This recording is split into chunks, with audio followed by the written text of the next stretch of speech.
Sindicato Mexicano de Electricistas informa.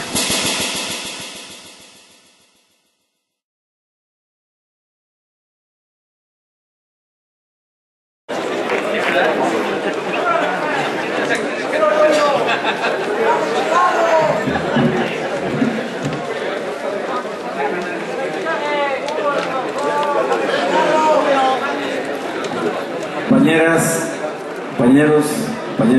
compañeras jubilados, compañeros de la Resistencia, tengan ustedes muy buenas tardes. Voy a comenzar por hacer algunos comentarios en relación a los temas que son propios de la Prosecretaría de Jubilados. Concluyó ya el pago del 25% de anticipo del seguro sindical. Concluyó bien. Tenemos algunas reclamaciones de compañeros que consideran que no les fue pagado como lo establece nuestro contrato colectivo de trabajo, pero lo estamos atendiendo. Sin embargo, aprovecho para hacer un comentario.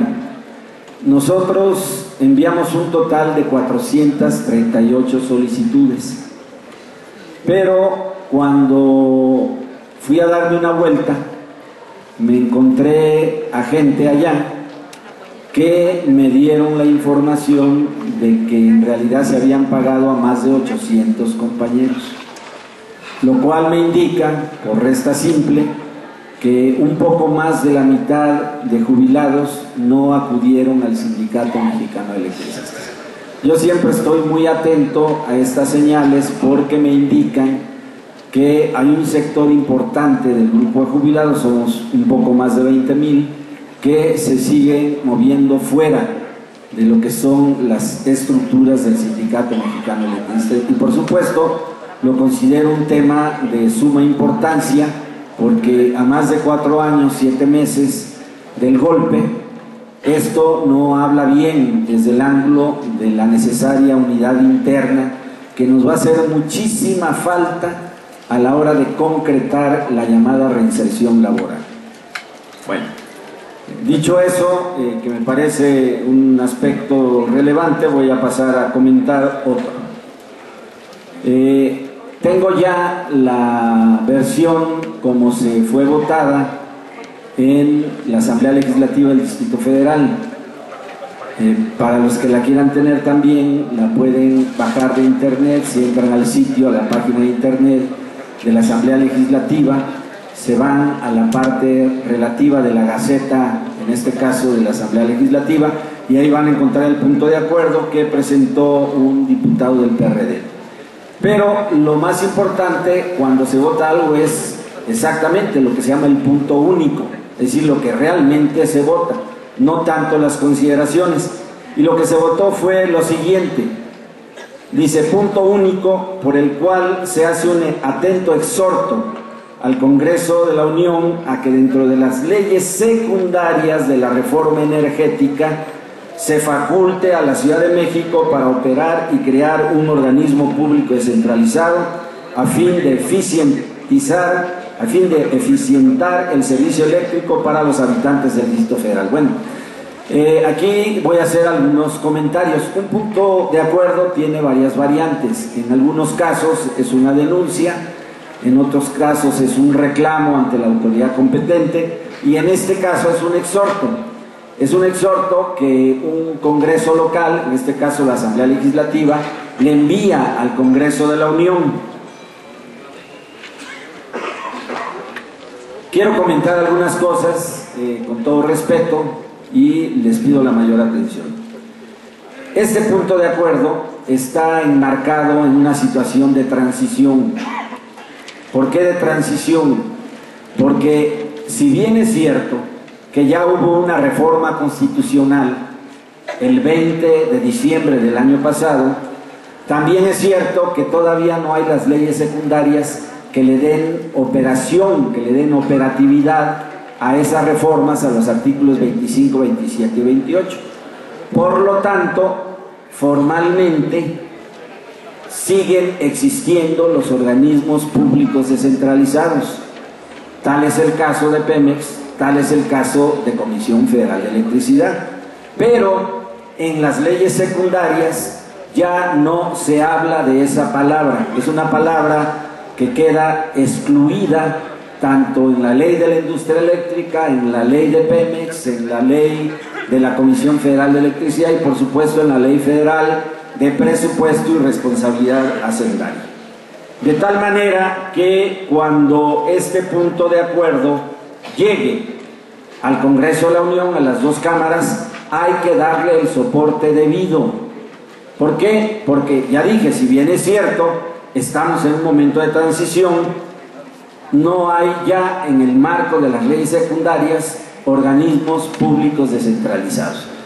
Yo ya revisé el conjunto de las 21 leyes secundarias, le puse la mayor atención a todas aquellas en las que se hace una referencia explícita a la cuestión eléctrica y a Comisión Federal de Electricidad, y lo que encontramos en las leyes secundarias, y creo que no va a variar en lo sustancial, es de que se elimina el concepto, la categoría jurídica de organismo público descentralizado y se coloca en su lugar a lo que se conoce como una empresa productiva del Estado. Van a tener un periodo de aproximadamente 2 años para hacer todo ese proceso de transformación de organismo público descentralizado a empresa productiva del Estado. De tal manera que ya de entrada recomiendo que este punto de acuerdo que fue votado el día de hoy y que conforme al propio procedimiento legislativo tendrá que ser enviado de inmediato a las dos cámaras, a la de diputados y senadores, sea enmendado al punto en que llegue a las dos cámaras. ¿Por qué? Porque la primera observación que van a hacer es de que ya no hay organismos públicos descentralizados. La segunda, en el marco jurídico nacional hay sujetos jurídicos obligados, pero el concepto de Ciudad de México es una categoría político-territorial, tiene un sentido histórico enorme, estamos hablando del corazón político de la República Mexicana, pero como tal la Ciudad de México no es un sujeto público, no es un sujeto político, jurídico, que pueda asumir las funciones que aquí se señalan para operar un organismo público descentralizado. Eso sí lo puede hacer el gobierno del Distrito Federal, eso sí lo puede hacer el gobierno del Distrito Federal.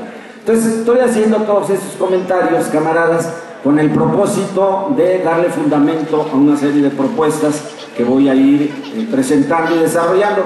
Por supuesto que no van a caer en el terreno de que se vote, porque esta es una reunión, no es una asamblea, pero sin duda alguna que se puede establecer un consenso en relación a estas propuestas que estoy presentando en beneficio del Sindicato Mexicano de Electricistas. ¿Por qué? ¿Por qué digo todo esto? Porque en efecto, el día de ayer hubo un acto extremadamente importante que no podemos dejar pasar, que no podemos dejar de comentar. En Palacio Nacional, que tal vez sea lo menos importante, pero se dan cita todos los órganos de gobierno de la República Mexicana, pero hablo con especial énfasis a la presencia de la otra parte, de Comisión Federal de Electricidad, de la dirección del SUTER y de todos los órganos de gobierno que tienen competencia en el campo energético. Fue muy relevante también la presencia del jefe de gobierno del Distrito Federal, el doctor Mancera. ¿Qué rescato de ese video que ustedes también pueden bajar de la página de la Presidencia de la República, que tiene una duración de 42 minutos? Ustedes van a ver algunas cosas de risa y otras que son de mucha seriedad.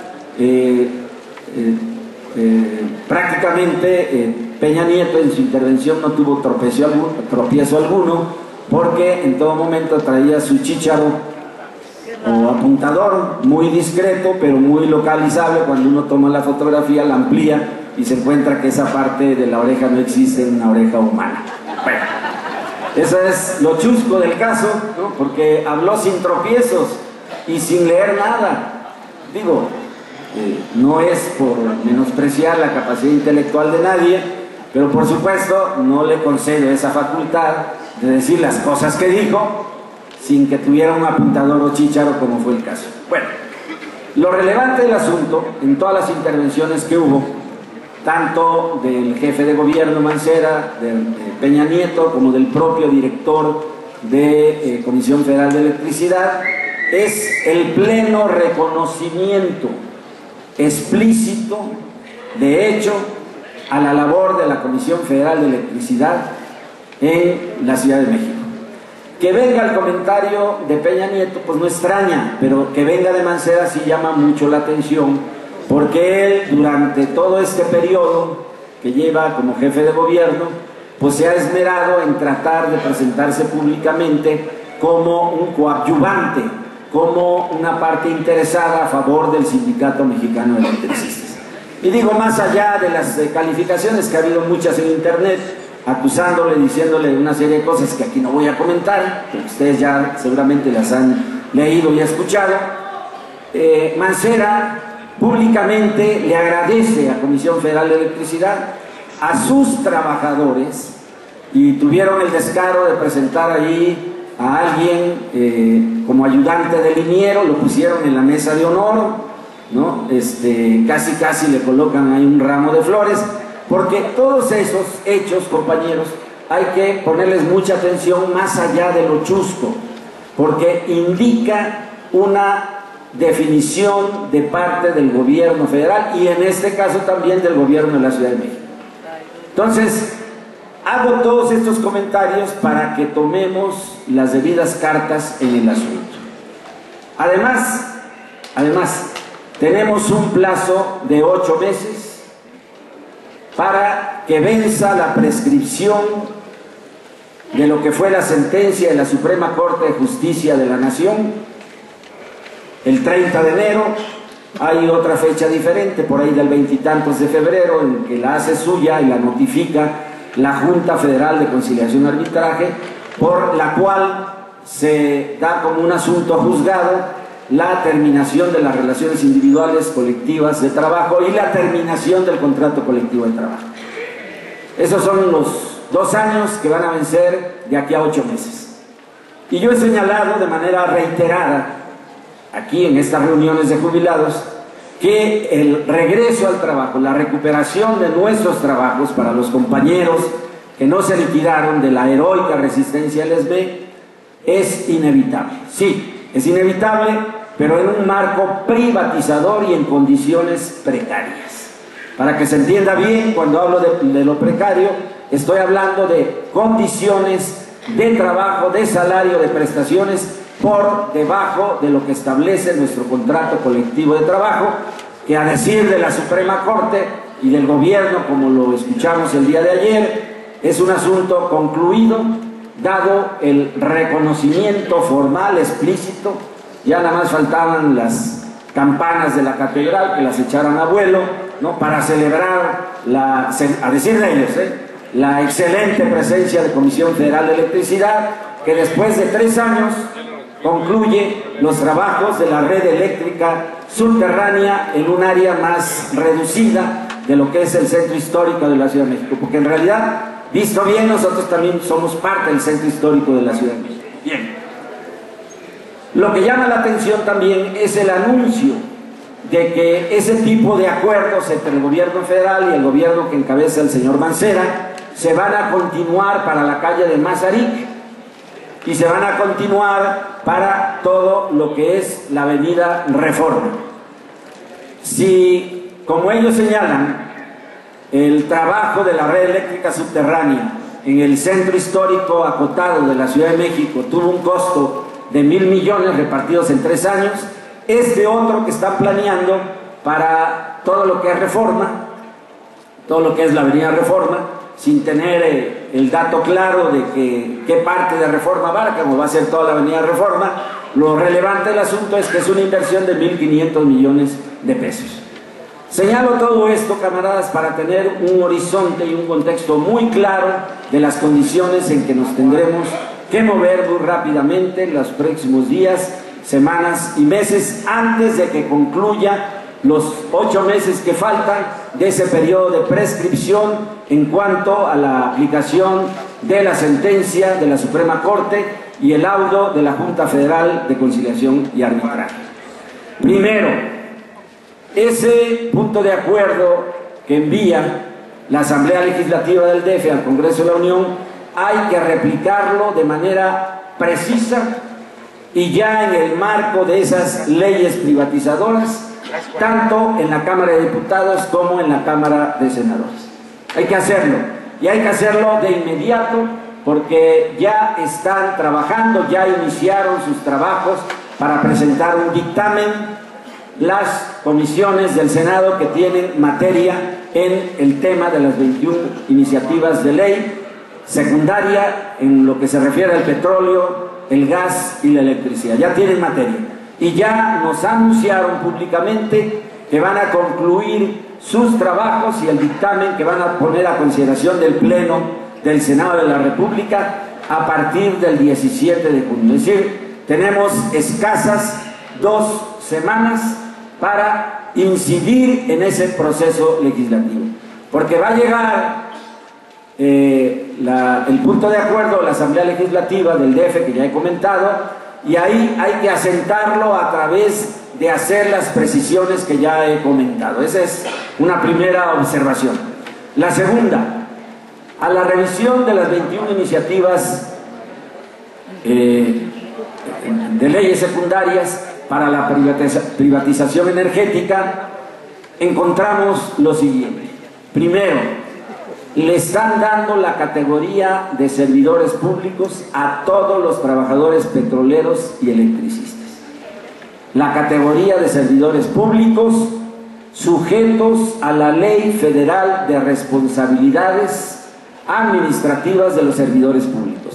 Eso lo pueden ustedes leer en la página 45 de la Ley de la Industria Eléctrica y en partes relativas que en breve publicaré de manera muy precisa en cuanto al articulado, tanto en la Ley de la Industria Eléctrica como en la Ley de Petróleos Mexicanos. Tercer elemento es: están condicionando a un techo presupuestal todo lo que ellos consideran servicios personales, que si hay aquí compañeros del área de contabilidad, que sean contadores, que hayan trabajado estos temas en Luz y Fuerza del Centro, sabrán que el concepto de servicios personales abarca la gama de salarios, por supuesto de cuotas diarias de jubilación, de prestaciones, de tiempo extraordinario, etcétera, etcétera. Es decir, todo lo que se va en pago, más allá del salario y el salario mismo de los trabajadores, tanto de Petróleos Mexicanos como de Comisión Federal de Electricidad. Y para que no quede duda de la cercanía con la que quieren colocar, como si fuera un apartado B especial, a los trabajadores petroleros y electricistas, dicen cínicamente que además eso no importa mucho, porque ni los trabajadores de Pemex ni los de CFE gozan del reparto de utilidades, que no habrá reparto de utilidades entonces, porque además son servidores públicos. Yo lo que observo ya en la letra fina del conjunto de estas iniciativas es que va a haber un proceso de reestructuración laboral muy cabrón, que va a haber despidos, que va a haber ajustes de categorías, que va a haber todo un procedimiento para tener el control, el sometimiento completo de los trabajadores petroleros y electricistas. Eso está en las leyes secundarias, particularmente en las que he comentado. ¿Qué podemos hacer al respecto? Bueno, hay que buscar echar abajo esa intención de hacer de los petroleros, de hacer de los electricistas servidores públicos. Y me remito a un asunto que tuve la oportunidad de asumir cuando era prosecretario de Escalafones, estoy hablando de por ahí de 1998. No es tanto, camaradas. Algunos recordarán, sobre todo los de las áreas comerciales, que nos pidieron, casi de manera obligada, presentar una declaración de situación patrimonial. Yo me negué, con la autorización del secretario general de aquel entonces, Rosendo Flores, contratamos el servicio de un abogado laboralista y curiosamente le ganamos el pleito a la autoridad con la negativa que nos dio el juez a la presentación del amparo, porque nos contesta nuestra demanda de amparo diciendo no ha lugar al amparo porque los trabajadores de Luz y Fuerza del Centro no son servidores públicos. Y esa es la propuesta que quiero dejar asentada, de tal forma que en la discusión en materia de leyes secundarias que van a votar en fast track, como lo hicieron en diciembre, tanto en la Cámara de Senadores como en la Cámara de Diputados, porque tienen las mayorías de incondicionales adentro para hacerlo, se pueda lograr por el conjunto de contradicciones que están implícitas en esas leyes secundarias, echar abajo la categoría de servidores públicos, de tal manera que sigamos siendo trabajadores del apartado A con todos los derechos que ello implica, camaradas. De otra forma, sí, vamos a recuperar el trabajo, pero será en las condiciones precarias que lo he señalado.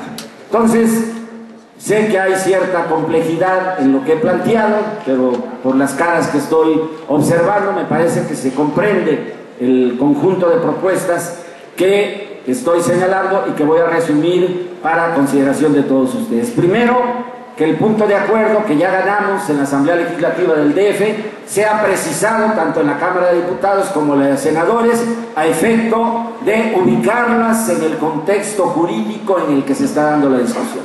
Segundo, que presentemos a través de las fracciones parlamentarias que estén dispuestas a darnos ese apoyo, cualquiera de ellas, por supuesto el PAN no le va a entrar, en fin, pero cualquiera de ellas a efecto de que podamos echar abajo esa intención de hacer a los trabajadores petroleros y electricistas servidores públicos con todo lo que ello implica desde el ángulo de buscar ubicarnos en el apartado B del artículo 123 de la Constitución. Bueno, esos son mis comentarios, ese es mi razonamiento, compañeros, y repetirles, porque veo a muchos compañeros de la resistencia, muchos compañeros jubilados, muchos compañeros que hemos estado aquí, vamos a seguir estando aquí más allá del cargo sindical hasta alcanzar la victoria. Quiero decirles que vamos a ganar, compañeros. Es inevitable el regreso al trabajo, camaradas, siempre y cuando mantengamos la unidad interna, que yo no confundo con incondicionalidad. La unidad interna se construye en la discusión democrática, en la confrontación de propuestas, en la discusión de las diferencias que tenemos, y todos juntos con el único propósito de la recuperación del trabajo. 1. 2. El respeto irrestricto a los derechos contractuales adquiridos del grupo de jubilados. Y 3. Con ello garantizar la sobrevivencia de nuestro querido Sindicato Mexicano de Electricistas. Pero de que vamos a ganar, camaradas, vamos a ganar, compañeros.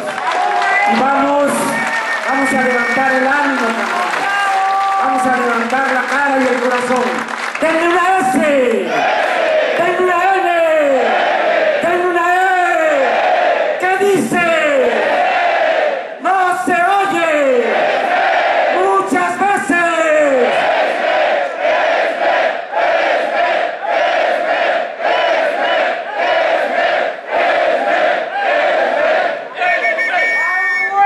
Muchas gracias, queridas y queridos compañeros de la resistencia del Grupo de Jubilados.